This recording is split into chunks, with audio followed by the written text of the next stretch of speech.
Hello guys, maayong gabi. For tonight's video, naalang ko gusto i-share sa inyo.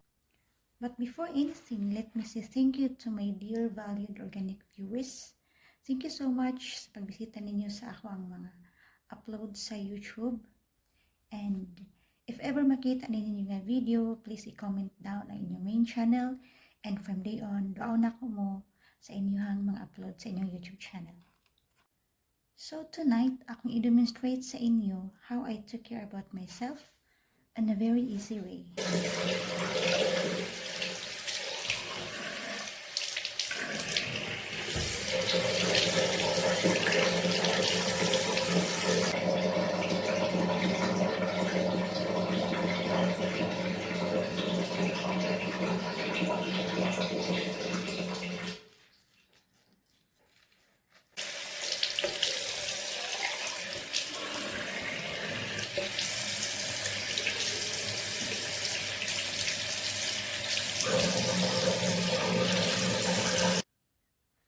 So, gikan ko naghilamos guys. Ako i-dry ako ang nawong.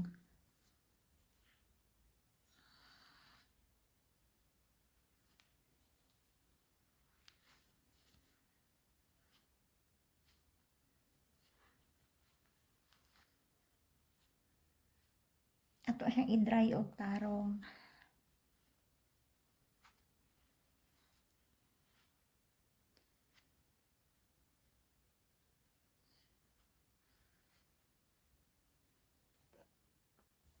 So, ang first step atong buhaton is magamit ta og jelly. Ang akong gigamit is dili Vaseline jelly. Since nakapalit ko og Johnson last time yun nag-add to me og market. So, nakakita ko kani siya. Johnson Baby Jelly. Simple lang siya guys, pero nindot siya og effect. Mga 1 week ni mong gamit, makita nimo ang difference. Gamay lang atong i-apply kay ngano para dili siya sticky. Kay kani siya is sticky siya o greasy.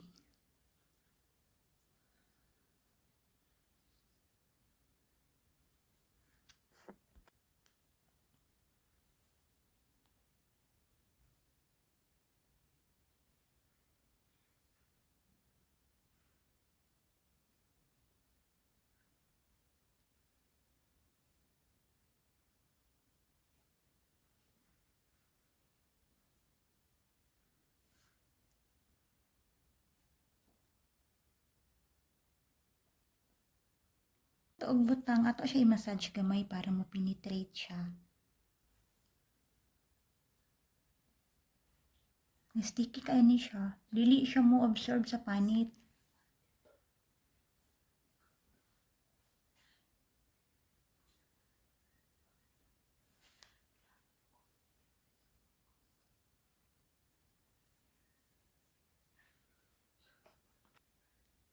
So, once na absorb na siya, stop na nato, tapos applyan na pod nato og cream.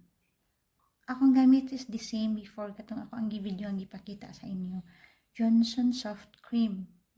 Mao gyapon ni siya akong gigamit, kuan na siya. 4 months naman ata ni siya. Wala pa siya nahurot, guys.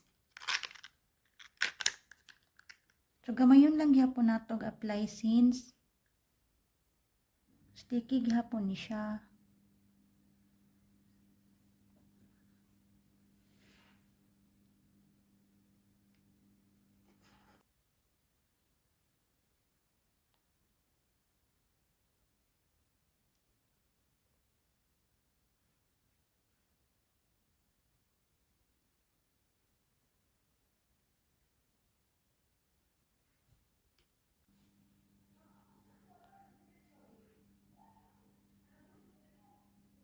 So i-massage nito siya gamay, guys.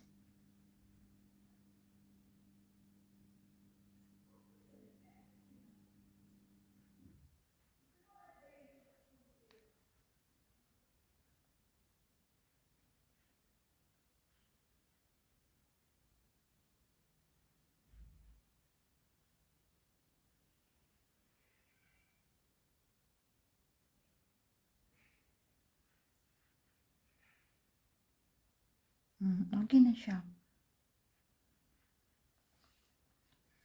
So kani day siya pwede gyapon nato siya gamiton bisan asa nga part sa atong lawas.